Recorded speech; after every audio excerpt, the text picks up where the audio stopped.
안녕하세요. 반갑습니다. 비트코인 뉴스 팡입니다. 2020년 3월 27일 비트코인 뉴스 전해드리도록 하겠습니다. 여러분들 도움이 되신다면 좋아요, 구독, 댓글 달아주시면 감사하겠습니다.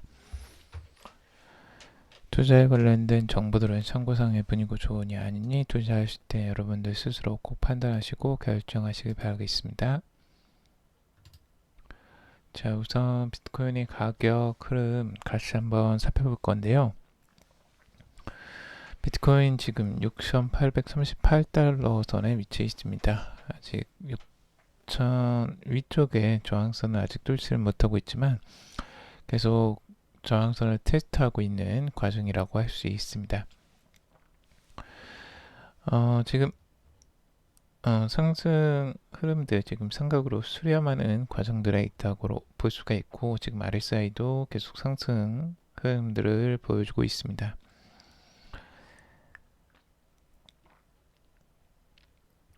자, 그리고 일봉상에서 조금 특이점이 나타났는데요. 일봉상에 지금 비트코인이 50일 이동평균선이 200일 이동평균선을 그 크로스로 교차하면서 지금 데드 크로스가 나타났습니다. 이 데드 크로스 같은 경우는 보통 이제 하락에 대한 위험성이나 그 전망들이 이제 많다라는, 확률이 높다라는 분석을 많이 하는데요. 지금 현재 이 데드 크로스를 통해서 추가적인 하락세가 나올 것인지 한번 봐야 될 것 같고, 지금 골든 크로스가 출현하지 얼마 안 돼서 지금 외부적인 영향으로 지금 데드 크로스가 나왔습니다. 그래서 이때에도 이제 데드 크로스가 한번 출현을 했었고, 그때에도 한번 이렇게 하락세가 추가적으로 나왔던 경험들이 있기 때문에 이런 상황들을 한번 대비는 해야 될 것 같고요. 과연 이 데드 크로스가 영향을 미칠지, 아니면 그냥 후행적으로 가격이 내려왔으니까 이렇게 그냥 상황이 이렇게 된 것일 수도 있습니다. 그래서 가격에 영향을 미치지는 좀 시간을 두고 봐야 될 것 같고요. 그래서 조심스럽게 좀 시장을 봐야 되는 시기라고 볼 수 있겠습니다. 자, 그리고 모이쉐브 유리의 비트코인 분석인데, 단기적으로 지금 위쪽으로도 열어놓고 아래쪽으로도 지금 열어놨습니다. 삼각을 이렇게 수렴하는 트라이앵글 패턴이고, 위쪽으로 6,950달러를 저항선을 뚫고 돌파를 한다면 한번 지지를 받고 추가적으로 상승 가능성을 열어놓고 보고 있습니다. 8,000달러 선까지 지금 상승을 보고 있고요. 그리고 만약에 하락을 하게 된다면 추가적으로 6,400달러 선에 하락세를 보고 지금 5,600달러 선으로 떨어지는 형태들, 이 서포트 존을 지키지 못하면 추가적으로 하락할 수 있다라고 보고 있습니다. 자, 그리고 비트코인의 긍정론자와 이제 부정론자들이 좀 나누고 있는데요.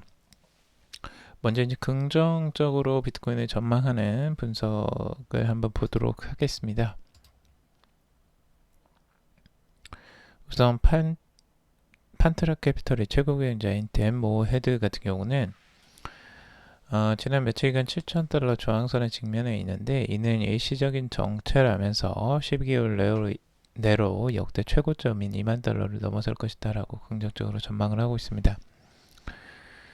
그는 회사 투자자들에게 보낸 편지에서 나는 지난 35년 동안 세계적인 거시적 붕괴를 경험해왔다. 코로나8 글로벌 경기 침체는 이전과는 다른 양상을 보이고 있다. 이번 경제 위기는 최근의 어떤 경기 침체보다 세계 경제에 확실하고 오랫동안 영향을 미칠 것이다 라고 내다봤습니다. 하지만 그는 비트코인은 금융위기 속에서 태어났다, 하루아침에 이렇게 될 리는 없지만 비트코인 가격은 향후 12개월 안에 새로운 기록을 세울 수 있다. 기관 투자자들은 그들의 현재 포트폴리오의 이슈를 분류하는데 2에서 3개월이 걸릴 것이다. 그리고 이어지는 3에서 6개월 동안 부실 채권, 거시적 특수 상황, 암호화폐 등과 같은 새로운 기회를 연구할 것이다. 기관 투자자들이 본격적으로 암호화폐 포트폴리오를 활동하기 시작한다면 비트코인 시장은 상승하기 시작할 것이다 라고 낙관론을 내놓았습니다. 뭐 2만 달러를 12개월 내로 갈지는 모르겠지만 긍정적으로 시장을 좀 전망을 하고 있고요.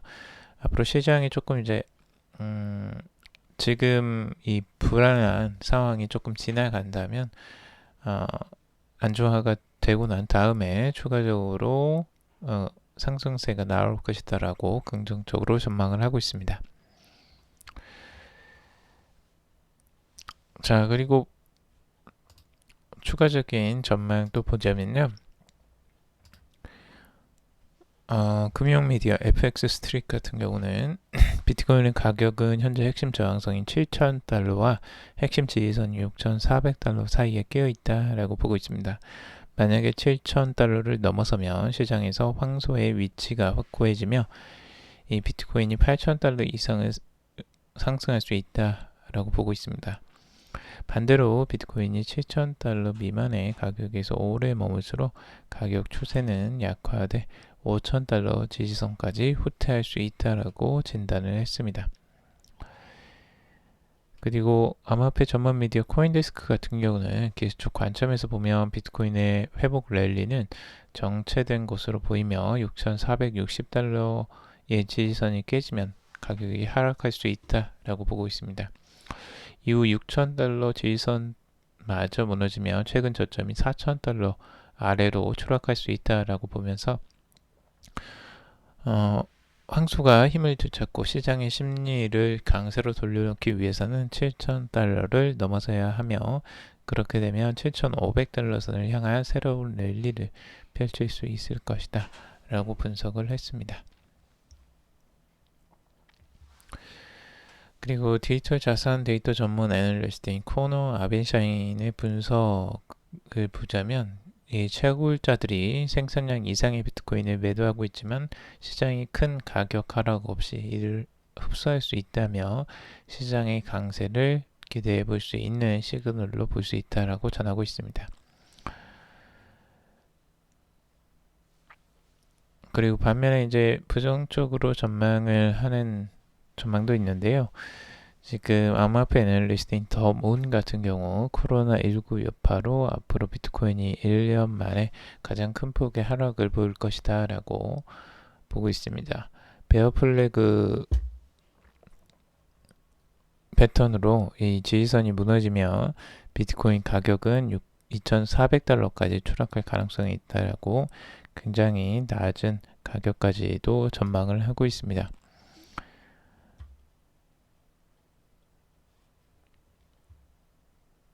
자, 그리고 비트코인이 새 주소가 급등하고 있다라는 기사인데요. 최근에 비트코인의 주소 수가 빠르게 증가하고 있다라고 합니다. 글래스노드는 최근 3일 동안 비트코인의 주소 수가 하루 평균 11.7% 증가한 것으로 나타났는데 비트코인 네트워크가 가장 활발했던 시기에 비하면 여전히 상당한 차이가 있다라고 지적을 하고 있습니다. 유투데이에 따르면 일부 분석가들은 이처럼 새로운 비트코인 주소수가 급등하는 것이 향후 가격 상승 가능성을 보여주는 것으로 평가하고 있습니다.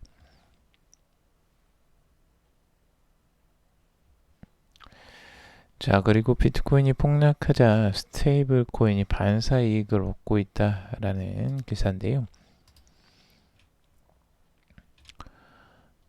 최근에 비트코인의 가격이 일일 최대 낙폭을 기록하자 당시 스테이블 코인 시장은 오히려 반사 이익을 얻게 됐다라는 분석이 나오고 있습니다.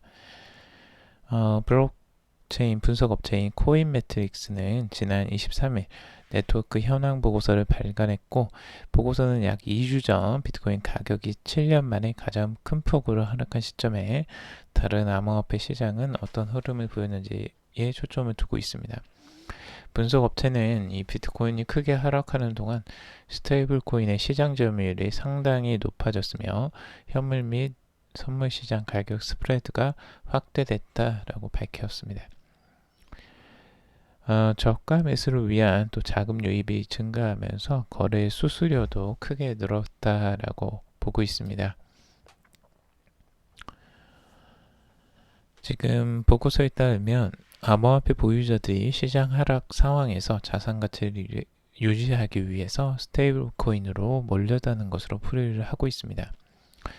실제로 서클의 USD인 USDC 같은 경우 시장이 하락 전환한 지 이틀 만에 시총 최고 기록을 경신을 했습니다.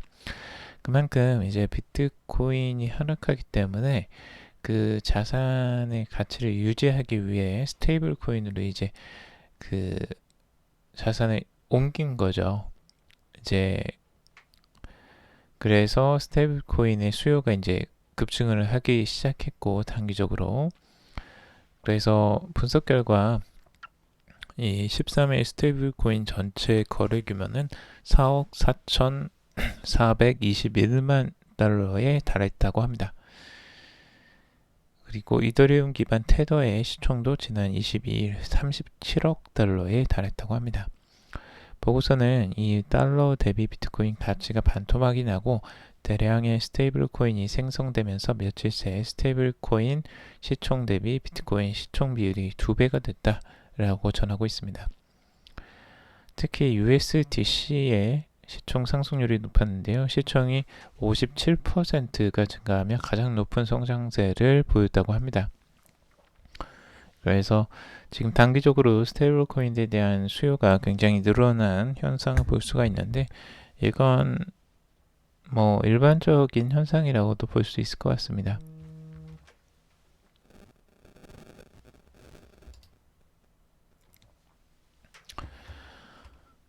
자, 그리고 젊은 세대의 유산 상속이 비트코인 상승 동력이 될 수 있다라는 보고서가 나왔다고 합니다. 크라켄에서 지금 이제 보고서가 나온 건데요.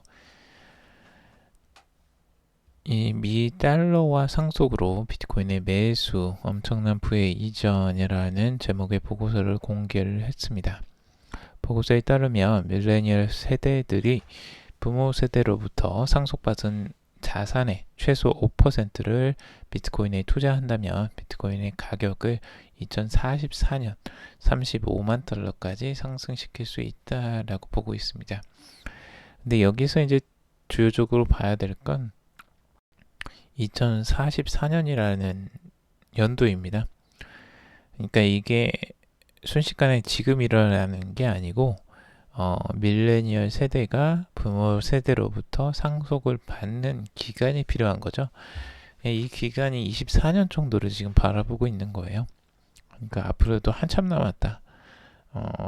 이 기간들이 다 상속이 되려면 한참 걸릴 것으로 보여지고, 굉장히 장기적인 분석이라고 할 수 있는데, 뭐 가능성은 있겠지만 이게 완벽하게 상속을 받았다고 해서 무조건 비트코인만 산다라는 건 또 아닐 수 있기 때문에 이 부분도 감수해서 우리가 한번 봐야 될 것 같습니다. 그리고 비트코인이 7,000달러 장벽을 넘지 못하는 이유 3가지에 대한 기사가 나왔습니다. 우선 이 3가지 요인이 이 비트코이니스트에서 나온 건데요. 첫째는 글로벌 시장의 불확실성입니다. 지난 몇 주간 거의 모든 시장이 하락하면서 저가 매수 관심은 커졌지만 앞으로 더 큰 변동성이 찾아올 것이라는 두려움이 투자자들을 제약하고 있다는 지적이고요. 글로벌 시장이 지난 며칠간 회복 억세를 보였음에도 앞으로 다시 하락할 수 있다는 우려는 가시지 않았다고 보고 있습니다. 그리고 많은 사람들의 시급한 현금 필요성이 2번째 요인으로 지적이 되고 있습니다. 코로나 바이러스 위기로 급여를 받지 못하고 있는 사람들은 비트코인 등 자산을 서둘러 처분해야 하고, 직장이 안정된 근로자들도 미래에 직면할 가능성이 있는 위기 때문에 섣불리 비트코인의 저가 매수에 나서지 못하는 것으로 분석을 하고 있습니다. 세 번째 요인은 이 젊은 세대의 관심이 암호화폐 이외의 다른 곳으로 분산됐을 가능성을 보고 있습니다. 비트코인이 주된 투자자들은 선진국가의 35세 이하 젊은 층으로 알려져 있다고 하는데요. 이들이 지금 이 바이러스와 관련 가족들의 안전을 챙기고 조정된 작업 환경에 적응하느라 암호화폐에 관심을 쏟을 여력이 없을 것으로 추정하는 게 이 비트코이니스트의 판단이라고 합니다.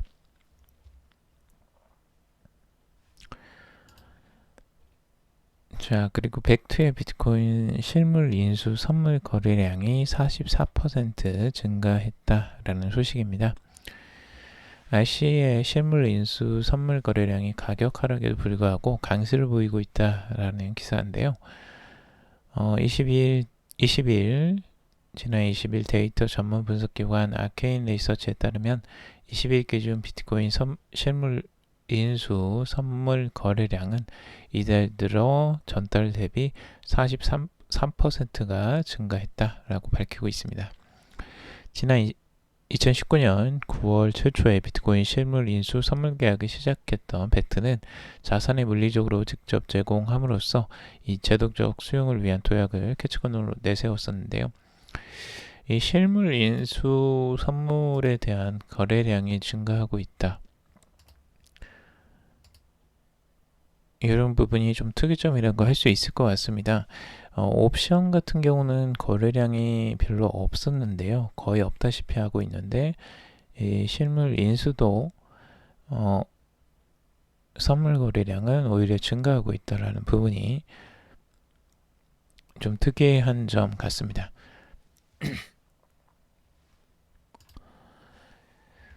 자, 전 CFTC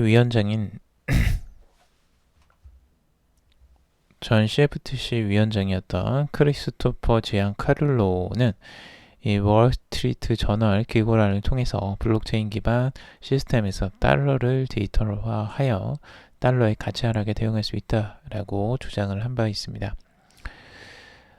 재임 당시 비트코인 산업에 대한 우호적인 입장을 견지하며 이 크립토 데드라는 별명까지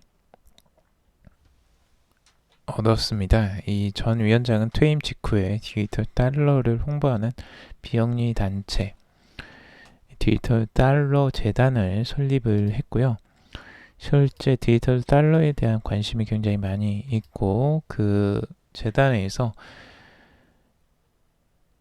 디지털 화폐 전환과 관련된 많은 내용들을 추진을 하고 있습니다.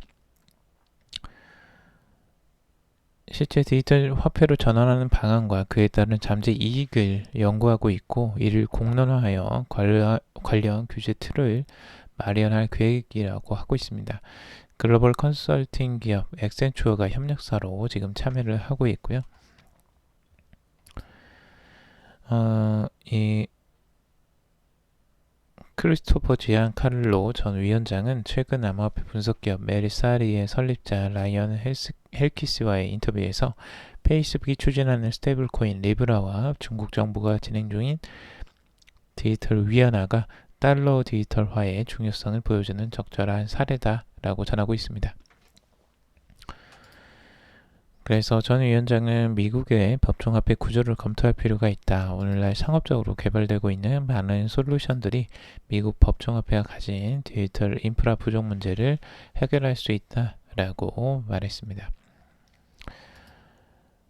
앞으로 이런 디지털 달러에 대한 관심도가 계속 높아질 것으로 보여지고 거기에서 이 전 CFTC 위원장의 역할이 얼마나 될지는 모르겠지만 앞으로 디지털 달러도 이제 추진될 가능성들이 조금씩 보이고 있습니다.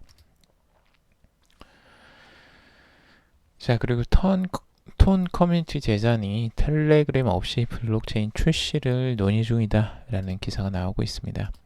미국 법원이 텔레그램의 블록체인 출시에 대한 금지 명령을 내린 가운데 이 커뮤니티 내부에서 자체적인 프로젝트 추진 움직임이 일고 있다라고 하고 있습니다. 최근에 그 미국 뉴욕 남부지방법원에서 이 그래미 증권이라는 이 미국 증권거래위원회의 주장을 발해드리고 17억 달러 규모의 토큰 세일 참가 투자자에 대한 토큰 발행에 대한 임시 금지 판결을 내렸습니다. 그래서 텔레그램은 해당 판결에 대한 항소 의사를 밝힌 상태인데요. 지금 이렇게 되면 이 토큰 발행을 할 수가 없기 때문에 이걸 우회적으로 지금 하기 위해서 텔레그램을 없이 그냥 블록체인 출시를 자체적으로 할 계획을 지금 보고 있습니다. 커뮤니티 내부에 이제 자체 이 합의가 있어야지만 이게 가능한데, 우회적으로 지금 그 방식을 취하려고 하는 것 같습니다. 과연 이게 된다면 이 텔레그램 없이 출시되는 게 뭐 지금으로서는 출시하는 게 지금 자체적으로 급해서 이러한 형태를 지금 보여주는 것 같습니다. 그리고 지금 그 발행 날짜를 계속 지연시켰기 때문에 더 이상 계속 지연시키기가 어려운 부분들도 작용을 하는 것 같습니다. 자, 그리고 위키피디아가 이 비트코인에 이어 이 카르다노 검열 삭제 중이다라는 내용이 나오고 있는데요. 이 사용자 참여 방식의 온라인 백과사전 위키피디아가 시총 15의 암호화폐 카르다노 관련 내용을 삭제하고 있다라는 보도입니다. 관련 보도에 따르면 찰스 호스킨슨 카르다노 창시자는 위키피디아가 카르다노 관련 내용을 고의로 삭제하고 있다라고 밝혔습니다. 2010년 비트코인 창시자 사토시 나카모토 또한 위키피디아 편집자가 관련 위키 엔트리에 여러 차례 삭제한 것에 대해 불만을 표시한 바가 있는데, 찰스 호스킨스는 위키피디아가 동료 심사를 거친 다니엘 지분증명 프로젝트 중 가장 많이 인용된 카르다노 프로젝트를 이익충돌이라는 명목으로 여러 차례 삭제했다면서 이런 적대적인 조치를 취하는 합리적인 근거를 모르겠다라고 밝혔습니다. 실제로 위키피디아는 많은 그 사람들이 자발적으로 이 참여해서 이 사전을 이제 만드는 건데요.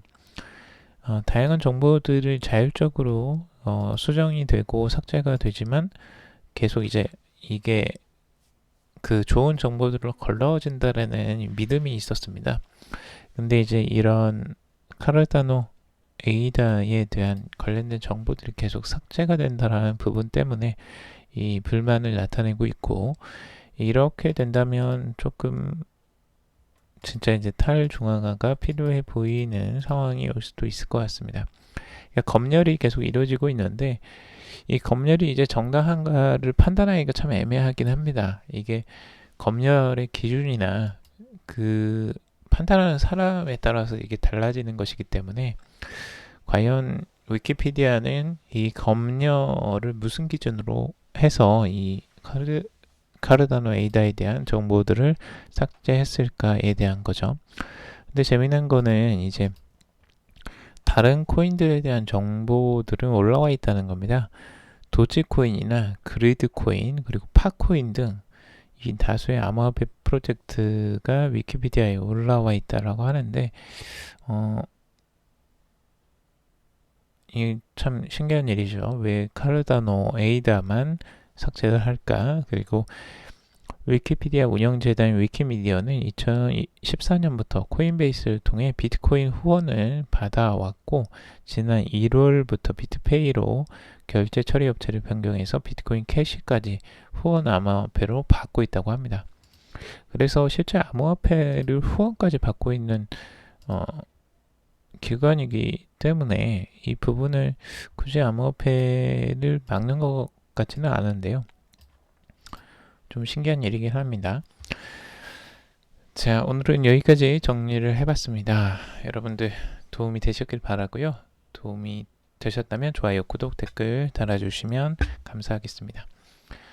제가 지금 현재 그 입안이 조금 안 좋은 상태라 발음이 좀 안 좋았던 점 양해 부탁드리고요. 다음에 또 좋은 소식 가지고 찾아뵙겠습니다. 도움이 되셨다면 좋아요, 구독, 댓글 달아주시면 감사하겠고, 투자에 관련된 정보들은 참고사항일 뿐입니다. 좋으니 아니니 투자하실 때 여러분들 스스로 꼭 판단하시고 결정하시길 바라겠습니다. 금일도 방송 들어주셔서 정말 감사합니다.